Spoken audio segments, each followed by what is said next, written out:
Has tech-enabled services crossed the chasm? Are we seeing AI force tech companies to move to brick and mortar? We are seeing quite an evolution in the tech space. We're going to have this conversation with Dana Dunford from Hemlane. How you doing, Dana? Great. Thanks for having me again, Michael. Absolutely. I love these conversations about business, about tech. We're obviously seeing AI in the headlines. We're seeing hyperscalers spend like nobody's business. But there's a big question about the AI return. There's a big question about tech-enabled services. And I think there's a quiet evolution occurring below the surface that very few people are picking up on, but you are. So tell us what you're seeing. Yeah. So I want to kind of go back maybe 10 years ago when we started this crazy idea called Hemlane. And the reason I want to go back 10 years is everyone thought we were absolutely out of our minds to do tech-enabled services, to say, hey, we can help coordinate repairs, coordinate leasing, and do all of this stuff from a distance. And, the services, we started with the ones we knew we could do well. And then technology actually got better. And if, for example, tenants just assume something's a self-guided tour now, almost to that, spectrum of it. And so every time we saw one of those trends, we started saying, great, let's go ahead and put that in our technology. But the industry still thought we were crazy. And my co-founder is crazy in the most delightful way. That's a compliment. She means she's a compliment. As a compliment, because I told him, well, why don't we just start with the software, landlord software? Let's just build landlord software. And he goes, software does not solve my problems. Humans solve my problems. Dana, I have properties in Florida and Georgia. How am I going to manage them with just software? Yes. And it got me thinking of the same thing. Yeah, you're right. It actually doesn't solve too much of the problem. And at that time, you have to remember GitHub, all these things were out where it was so easy to code and develop. So it's so much easier to make SaaS that suddenly the term was coined, I think by Andreessen, that like SaaS is dead. Basically software as a service. Yeah. And part of the reason for that is like, it's so easy to build it nowadays, right? And so there's no differentiation. And so we kind of went to this extreme of saying, how do you actually solve problems with corresponding communication, helping actually do the day-to-day management? And now what I think is really cool is we actually have competitors now. People are actually coming in and saying, you know what? We're going to also do tech-enabled services. We feel more comfortable doing it now because of AI than when Hemlane started, when we started doing it and just saying, you know what, we're going to use chatbots, we're going to use workflows, our troubleshooting tree branches were like 5,000. If they say this, then do this. Now AI can do all of that very easily. Yeah. So let's define for folks that maybe aren't in the tech space. When you say tech-enabled service, how would you define that for a layman?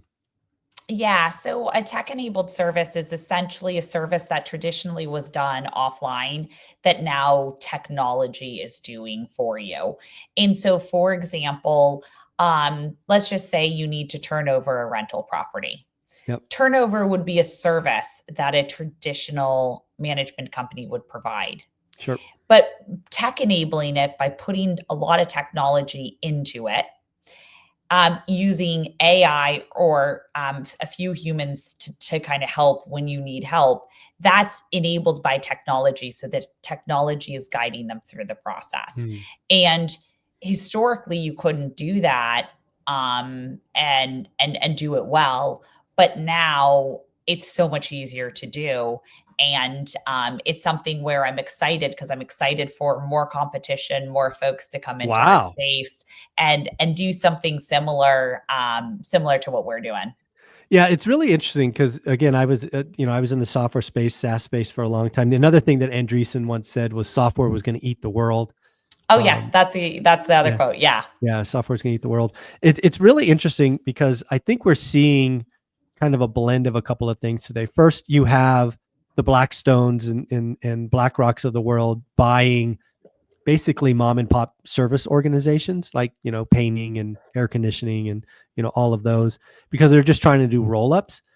But where the real value is in what you're talking about is adding the tech enabled service. Because what I think a lot of people are seeing in the business world is a lot of mom and pop, baby boomers, let's be clear, need to get out of the business. They're retiring. They have just everything's manual, right? They don't Mhm. have any tech. And that's just setting up the next generation to come in and kind of add tech to the stack, and a lot more efficient, a lot more better customer service and efficiency. So it makes total sense that more and more people are going, quote, after the brick and mortar, which maybe always thought wasn't going to be hurt or hit. I think it will be, and I Yeah. think it will be a net positive. Yeah, yeah, most definitely. I think, once you have the technology, the technology has had a couple of waves. The first one is this instant gratification where a tenant expects something right away. A landlord expects something right away. And so because of that, it's gotten a lot more stressful without having AI to try to keep up with that pace with what services you need to provide responses. But now with AI, I think it's cool. And to your point, even these venture capitalists are going through and they're okay going after these traditional Yeah, businesses, a private equity roll up, and they're okay with that because they say we're going to spur it with some technology, put some absolutely. technology onto it.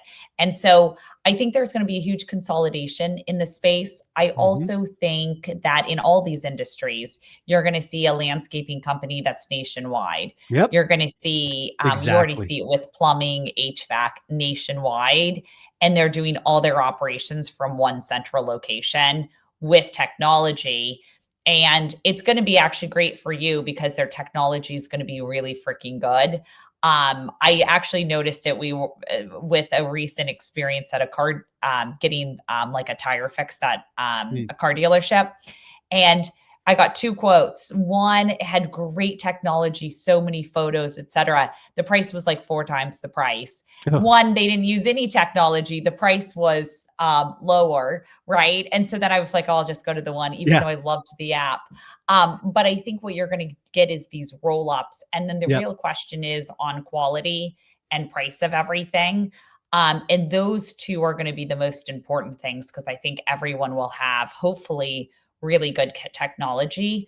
I also think one of the secrets to it is where I really disagree with the roll up strategy is when companies try to roll up property management companies, or they try to roll up like HVAC and plumbing, and they don't have a local owner on the ground who's Yes, responsible in that region.